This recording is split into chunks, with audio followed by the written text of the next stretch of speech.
How's it going, everyone? My name is Nick Clement with Access4, and welcome to this episode of MSPland. Today, I have the pleasure of speaking with Brad Milne, formerly the Managing Director of Channel UC and now the new COO of Access4.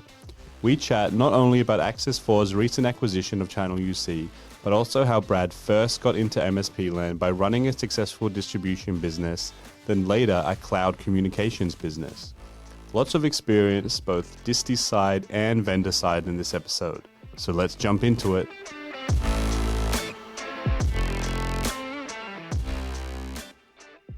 Brad, welcome to the show. How are you doing today? Thank you. Yeah, good. How are you? Great. Very good. Very good. Really excited about today's episode. I couldn't help myself. We're just back from our conference in Queenstown and I had to put on our conference punny shirt. For everyone who's watching this on the video, you'll see what we've got going there. It's a Lord of the Rings themed shirt, which I'm very proud of. If you love it, too bad. If you weren't at the conference, you're not getting it. So you better come around next year. But that was your first experience with a lot of our partners. What did you think about networking, seeing our partners for the first time and sort of seeing the Access4 type events that we put on all the time? Oh, I thought it was amazing. Obviously, having it in Queenstown was an absolute beautiful location. The location kind of does a lot of the work for us. Yeah, the location was perfect. The partners were great, had some very good conversations. There's a lot of good opportunity. They got the Better Together story, which was also exciting. There were a lot of excitement created by it, so couldn't have timed it any better. Yeah, that's it. So there's a whole lot to talk about today around your background, around Access4's acquisition of Channel UC and your integration into our business. But just to begin with, for everyone out there who might not have spoken with you before, what's your background and how did you sort of first get into the IT channel? Yeah, so I actually originally from South Africa, Cape Town, South Africa, moved to Australia in 2009. And in about 2011, a family friend of ours, they had started a telecommunications business in Australia. And he knew I was looking for a job. And at that time, it was just a tiny little shed, basically. And they sent me over a whole bunch of product to try and flog into the Australian market. And he sent me over back to South Africa for 6 weeks of crash course training. And gave me the yellow pages, and I started dialing from PABX all the way down to telephone systems, cold calling all of the different types of partners that you would have under that type of telephone book, and that's how I got into it. Cool. So when you first started that business, it didn't start as Mia Distribution, is that right? It started as something else? Yeah, so we were PABX Warehouse at that time. So the business they had in South Africa was a telephone distribution business. And so PABX peripherals were quite sought after around what they were doing. So we started a very similar thing here. The difference was we didn't have the phone systems to go with all the phone system accessories. So you're called PBX Warehouse without actually selling PBX systems. Correct. Yeah. So it was a bit of a tricky sales cycle because we had no PABXs. But we had a lot of fun starting it and getting into it. And how we in 2013 we got our first distribution of a product called Gigaset, which is a cordless telephone. And from that was also at the transition towards VoIP, and they had one of the first IP cordless phones. And so from there we started to get into a lot of the telcos, your TPGs, your MyNet phones, Symbios, those types. And that's how our business slowly started to move from a sort of an accessory type distributor into a telephony type distributor. And then in 2014, Matt, he joined us, Matt Milne, my brother, and we started the Mia Distribution name as a pure distribution type business. And from there we grew into a distribution house. Yeah, cool. So you went from PBX Warehouse to Mia. So Mia's a very unique name. How did you come up with that one? The parent company in South Africa were called Mia too. Gotcha. Okay. So we adopted their name. And so we just sort of inherited that name and then put the distribution spin at the end of it. Cool. So who were you targeting in those early days? It was working with resellers and telcos, or mainly on the telco side? Yeah, a bit of both. So we had the telco partners that we supplied all the IP phones to from the cordless telephony background. Then as we started growing into the distribution space, we started to pick up a lot of your traditional phone system installers that were moving from a Samsung or a Pano or an NEC to a hosted phone system. Yep. At that stage, we had another distribution vendor called Yealink, and they had just started in the Australian market.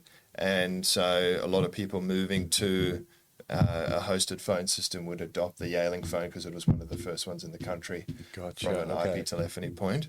And that kick-started our distribution journey, really. Yep, cool. And then it was over more than half a decade you grew that business to a pretty significant size. Yeah.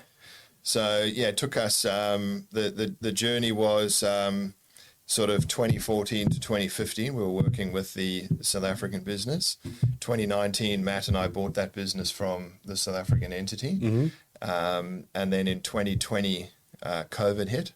Yep. And it was a pretty big shock to the system, having just, bought our first business and having a bit of debt and trying to figure out how we're going to run this business with COVID. Yep. It turned out to be it turned out to be very good for the telco industry as everyone moved to home. And so the transition wasn't too bad. And over that sort of 3-year journey from 2019 to 2022, we grew it from just under 10 million to a $40 million business. Wow. And then we, in 2022, we decided we would exit the distribution space. Yep. And we sold it to a company called Blue Chip IT. Yeah. Okay, cool. So that's a lot of growth in that time. So the market dynamics due to COVID was what sort of put a lot of fire under that? Huge amount, yeah. Is that right? Because I know like a lot of our MSP partners, they talk about the transition to the cloud during COVID, and that was really accelerated, but you guys were distributing hardware. Yeah. So you sort of saw as people moved to home or moved to a more hybrid sort of environment, that also aligned with the greater distribution of hardware as well, as people were taking it back to their homes. Yeah, that's right. So what happened is in 2019, we also picked up distribution of Jabra headsets, Ribbon, Lenovo, and there was one other Combox. So we picked up 4 other distributions in that year. Yep. And then when COVID hit, particularly Yealink and Jabra went through the roof in terms of demand as everyone moved home. Was that mainly headsets? Mainly headsets, yeah. So at one stage we had, I think it was just shy of 2.6 million headsets on back order. Wow. Yeah. Okay. So if you think about the population size of Australia, it's 10% of the Australian population waiting for a headset from us. But if you think about it from a workforce point of view, it's probably closer to 30% of the population waiting for a headset. So. God, so who were the big players at that time? You mentioned Yealink, Jabra, and so on. Like, were they the biggest players going into COVID and kind of rode that wave as well? Yeah. I suppose there were other ones that we were really after, like your Logitech, your Polycom, which we didn't have direct distribution for. Yeah. So those were the other 2 big players. But at that stage, supply chain and logistics was such a nightmare. You basically just bought whatever you could, and people would buy whatever you had in stock because getting it was so difficult. Okay. So whoever had stock was king. So we would, as soon as there was however many quantity of something in the warehouse in Xiamen, China, or wherever we were buying from, we would just buy it, put it in the warehouse, and it would sell. So it was a good time of not having to hold stock for a long period of time. Buying, and it was just flying out the shelf.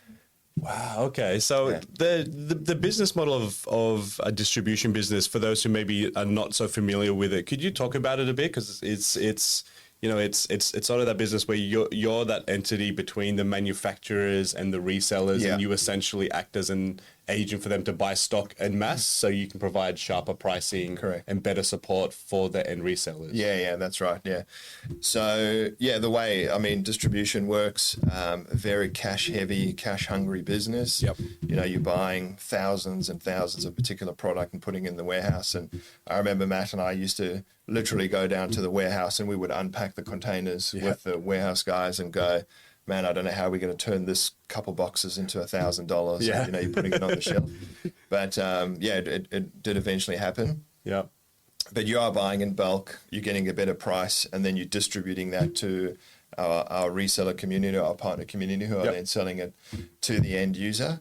When we started in our distribution journey, the focus for us was to maintain very much a UC niche. So we wanted to stay in that UC space. We didn't want to try and get into the networking space. We didn't want to try and get into PCs or PC peripherals. We wanted to be very specialist in what we did, and we wanted to do it very, very well. So we focused predominantly on the UC space and distributing that particular type of product very well. And over that course of sort of from 2019 to 2022, we put a lot of effort into our systems, we put a lot of effort into our online experience for partners. My view on it back then was that buying a phone or a headset from us should be the same experience as you would if you were shopping with Iconic or anything like that. It should be quick, easy, seamless, and arriving within a couple of days. So we try to develop that type of experience for our distribution customers. And so when resellers are purchasing hardware from yourselves, was it typically customer by customer, or do they typically also look to try and buy some stock en masse from you guys first? So we had a lot of partners who would buy in bulk from us, and then they would get bulk discounts. So they would buy in bulk, but you'd have a lot of partners who would they would just transact daily on whatever they required. Cool. So Mere Distribution was running at the same time you sort of started Channel UC in stealth mode. Is that that's right? So Channel UC we started sort of as a side business to Mere Distribution. So Channel UC basically started because the South African entity in 2018, they were the distributor of Samsung PABXs. And Samsung was exiting the market. So they needed to find another source of revenue, and they were moving to the cloud. And so they found a business in France that developed a hosted PBX that they wanted access to. And so in 2018, as a group, we all launched the same hosted PBX to market. And Channel UC started as a separate entity, so as not to be any conflict with Mere. And we started that hosted PBX business through there, and that's essentially how Channel UC started. So what were you looking to take advantage of, or like what was the key driver of starting that business? There were a few other PBX cloud players at that point, including Access4. What was the main kind of differentiation you were sort of targeting? So a few things. The one was we were looking at the number of devices that we would distribute from our warehouse. At any one stage during the month, we were selling around 26,000 Yealink phones a month. So to me, I was looking at that going, that's potential of 26,000 licenses a month. Exactly. So that was a big draw card for us to look at doing something like this. The other side of it was that we wanted to develop an annuity-based business that could fund our distribution business. And the second component was that the South African entity were the majority shareholders, so they sort of also led us down that path. So there were a few reasons on how and why we did it. And then there was a big demand from our partner community asking us whether we had a hosted PBX, whether we could deliver SIP services, whether we were doing anything in Microsoft Teams. So they were driving demand back to us. And at a very similar time, Broadsoft, when we launched this, Broadsoft sold their business to Cisco. And we had a lot of partners who we were doing all of the professional services, all the provisioning of their phones on the Broadworks platform, who were now starting to look for alternatives. And so one of those partners, we launched what we call Eclipse UC to them, and that's what also helped kickstart our hosted PBX. Cool. UC side. So you sold Mere then to Blue Chip. And then you decided to run with Channel UC as a standalone business. What was the sort of decision making there in terms of, you just sold a much larger business. Were you just seeing that Channel UC and the potential it had was a lot larger than a distribution business, or what was the decision making there? One was I'd had enough of the distribution game. So I wanted to do something different. And we had Channel UC there. It was a bit of a dormant business. We weren't focusing on it because Mere took up all of our time and attention and our funding. So when I got the opportunity to move into the channel UC side of the business full time, we had a core group of partners who were procuring from us. We had, a really solid platform, and we thought we could take it to a pretty significant level, particularly with our knowledge of the channel, the history that we've had in the channel, the partners that knew us and would trust us when we launch a particular product. So it's turned into something that we were quite excited about being able to do. Yeah. So tell me about product development with Channel UC, because me knowing now after the acquisition about all your products, especially on the CCaaS side and what you guys are doing with AI, how are you looking to differentiate yourself from other PBX cloud players? Was it focusing a bit more on the CCaaS side of things? Yeah, so I think when I moved over in October 2022 to Channel UC full time, we sort of started doing an analysis of the market and where we sat as a business versus where an Access4 or all the other types of competitors sat. Our view on where we sat was we were very late to market, obviously, and we would require a lot of resources and funding to get our hosted telephony business to a scale that we needed it to be at. So we looked at, we'll continue and maintain that business.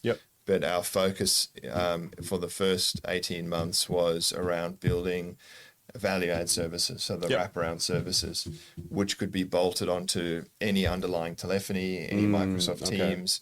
CCaaS became something that we focused on because there was a lot of partners wanting it, and they would come across opportunities, but they had no idea how to deliver it. And they would come back to us almost as a trusted advisor and ask us how do we do this? We've got this opportunity for 100 contact center seats, but we don't know how to do it. So we actually invested in a professional services arm of 5 people who deliver the contact center solution on behalf of our partner, everything from pre-sales, post-sales, scope of works, user acceptance testing, even to end user support if the partner required it. So we focus heavily on that side of the business. And then our view too on the wraparound services was that if you're selling, just a hosted PBX with SIP, or if you're just selling Microsoft Teams, there's a lot of competition. A lot of people are doing that. But if you start putting wraparound services around it, from contact center to CRM to call recording to UCaaS, CCaaS, all of the components, you become exceptionally sticky to that partner. That partner becomes sticky to their customer. Their share of the customer's wallet grows exponentially. Their margin goes up exponentially.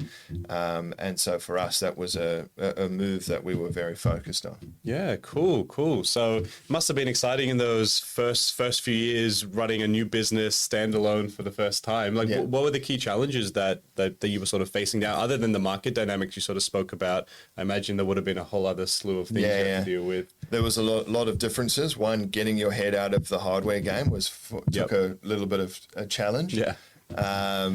We go from selling huge amounts of physical items to selling software. It's a big change. I think a lot of our partners have probably done that too, with Access4, with us, with other people, going from selling traditional phone systems where they make $10,000 up front to selling an annuity-based sale. It's getting your head around it. It takes a bit of time. And a different business model entirely. Completely different. Cash flow and everything else. Exactly.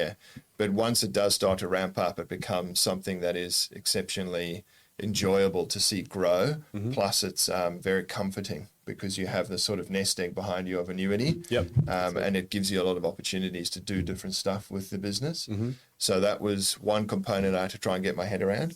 The other component was just getting to understand the business as a whole, like what we were selling, who we were buying it from.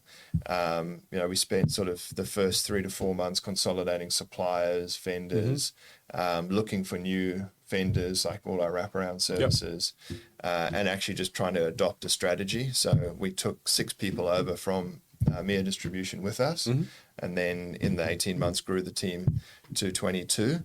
So we were moving in the right direction in terms of the product set that we had, the partners that we were going after, the market that we were going after. Cool. And then Tim and Scott came knocking on your door. So tell me about that sort of journey. And you were pretty new business still, right? Only running as a standalone business for a few years. Yeah. You had, you had a bunch of partners on board. You were innovating in terms of product. What led you down the road to thinking that now's the right time to sell the business and merge with another? Yeah. So I think timing wise, it probably, we weren't ready for sale. I mean, we'd only been going for 18 months or even less when we started talking to Tim and Scott. So for us, we weren't quite ready for sale.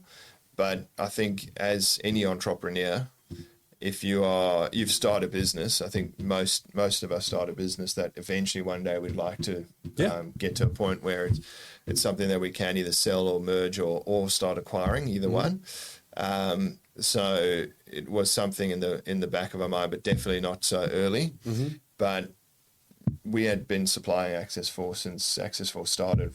From the days. The very first time I met Tim was with Roy. And we sold them, I think it was 6,000 or 7,000 Polycom phones, our first ever deal. So I thought, these guys they have something that we want to be a part of. And so we supplied them for a long time, had a great history with them, had a very good relationship with Tim. And him and I have a great rapport. So when he came with Scott, I thought, as we got chatting a little bit more, I think they saw what we were doing. We saw what you guys were doing. And there was a very natural alignment of culture, of people, of business. The crossover, there was only 4 partners that out of our almost 200 partners that are buying from us versus, your 400 that were buying from us, and they were only buying contact center. So it's a product that Access4 didn't have until now. So for us, that was a very natural synergy there right away. So, cool. So, Tim talks a lot about better together and what we can now sort of deliver for the entire combined partner base that we have now. I guess what's your sort of thinking when you're going into the acquisition originally in terms of the knock-on benefits for your partners, and then moving forward as well? What's your sort of vision for what you want to do with Access4? Yeah. So I think the better together is something that we all came up with because we truly believe it is a better together story. I think if you look at our 2 businesses combined now, not only do our partners benefit from all the experience that our team bring from an industry standpoint into the Access4 business, but our partners now also benefit from, SaaSBOSS, which was one of the main driving forces for us too. We were trying to build a SaaSBOSS equivalent, but if you consider how long it's taken for SaaSBOSS to get to where it is today versus where we had only started 18 months ago, it would have taken us another 5 years and a huge amount of investment to get there. That's it. I think that component is definitely a better together for us to our partners. And then the expertise that we bring from the wraparound services and the components of business that Access4 don't have, but we're looking to source, that creates a better together story straight away. And I think too, from a people point of view, culturally, we all aligned really, really well. And I think that creates a very strong business as you move forward for our partner community. Yeah, I'm excited. And all the channel UC staff are coming over to Access4 or now are fully into Access4. And means we've got we've got an office in Sydney now. So as someone that's from Sydney, I'm excited about that. I'm going to have to take my back, I think. 100%. You come work from the local office. Yeah, that's it. So one of the things I'm most excited about from a product perspective is the sort of investments and the work that you guys have been doing in the AI space, especially directly in relation to telephony and phone systems. So what's your sort of, what are you sort of seeing coming up from that perspective? A lot of people talk about AI and how it's going to change the world and everything, but, you guys have a very clear value proposition specifically in terms of how it can enable better customer experience and everything else via these unified communication systems. What are you sort of looking at, and how do you think it's going to most, or what do you think the biggest impact is going to be, especially for the customers of our resellers? Yeah. So, I think, at the partner conference, I was saying, Elon Musk said you can either be a passenger or participant. And, we're firmly on the participant side. We're not a passenger in sort of anything that we try and do in our business life. So AI, everyone's talking about it. It's on everyone's website.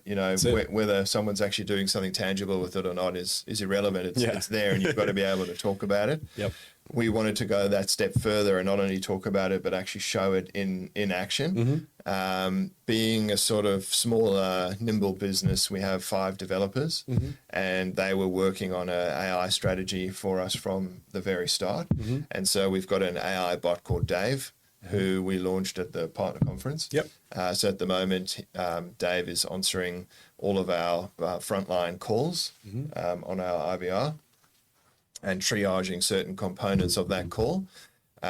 We're now building it into our OSS BSS from an implementation point of view. So instead of manually typing anything into what our equivalent of SaaSBOSS is, you're talking to Dave and Dave is building it. And then the next component of that will start to be building out certain call flows, auto attendance, basically the system that you're ordering from us, whether it's UCaaS, CCaaS, any of the CRMs, any sort of call recording solutions, any solution that you're buying from our joint entity now. We want to start seeing that rolling out with Dave. Yeah, cool. So in the practical application of that's going to help partners build call flows. It's going to power IVRs. Correct. And all those other pieces. So do you think the main impact is going to be more so on the customer experience, or it's going to be about the speed and efficiency of provisioning systems? Both, yeah. So we're doing, the first component is sort of trying to make our partners' lives as easy as possible when procuring from us. So how quick can we make their procurement from us rather than someone manually typing anything? And it could even be, entering a deal in the system that partners might not necessarily want to do, because that's another system for them to learn, and that's another component of management they've got to have. So Dave could essentially do something like that. But from a provisioning point of view, definitely something we are after. And then on the other side of it, we see Dave helping already in our ticketing system. So if a partner calls in for support, they enter in a code so that we identify them as being part of that business. So not anyone can just dial in. And then from there, they are taken through their last tickets, who they spoke to, whether they want to speak to that person again. Dave will then start bringing in all of our knowledge base. So have you tried this? Have you tried that? Have you tried X, Y, and Z? And eventually then, you get through if you want to talk to someone, or if Dave hasn't been able to help. But I think that is something that we are looking at, even from an end user perspective too. I think the way that we sell contact centers now from a per seat perspective will change too, based on AI. We're seeing a lot of AI bots out there. We're seeing a lot of web chat. We're seeing a lot of different interaction with an AI bot. And so currently, you sell maybe 10 agents and 10 licenses per that. But I think eventually it's going to move into a model where we're selling an AI bot that is going to be doing a lot of that front end work to start with, and then moving into an agent at the back for a more complex type of question. So it'll be less agents required in a CCaaS environment as the uptake and sophistication of AI increases, because they'll deal with a lot of the frontline sort of work and triaging calls and then directing them to the right agent, with the right experience at the right time, all that, right? And the right skill set to deal with a particular complex type of question or solution that Dave or whoever it may be doesn't know how to answer. Wow, okay. Yeah. And who named Dave? I'm hoping you didn't ask the AI to name itself, because that's, No, I think just before the conference, Aaron and I were shooting the breeze. And Dave just came about. Dave was just the one name we don't have a staff member for in the business, so we thought, okay, we don't have one. Dave. So Dave. I don't think we have a Dave, so there you go.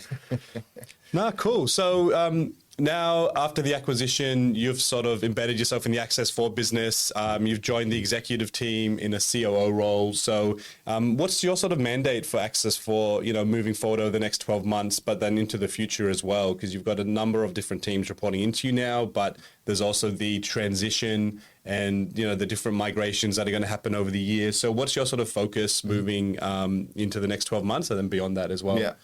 So the initial focus is definitely around ensuring that our partners, from a Channel UC perspective, understand the Better Together story. So why we did it and why it's going to benefit them. And then from an Access4 community point of view, for them to understand the same reasoning from the Channel UC into Access4. So that from a very short-term perspective is what we're focused on as a business. And then it's really around the midterm is, integrating into the different teams that are now reporting in, understanding how they work within this business, and what sort of advice or help that I can generate to them. And then long-term is we've got a plan as a business to get to a certain component and expand internationally, and deliver SaaS to a global community.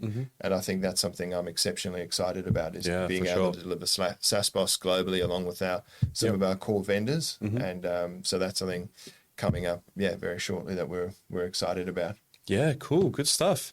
All right. Well, I think we've gotten through everything we wanted to run through today. So really appreciate the time. For anyone who's out there who's listening and wants to get in touch with you, what's the best way to do so? Yeah, they for those who don't know me, they can connect with me on LinkedIn. Or they can shoot me an email on my email addresses, or they can give me a call on my mobile, or ring into the office and have a chat to me. Have a chat with Dave first, and have a chat with Dave, and he'll transfer directly to me. Yeah, cool. All right, thanks a lot. So we'll see you around the office, and have a good one. Thank you.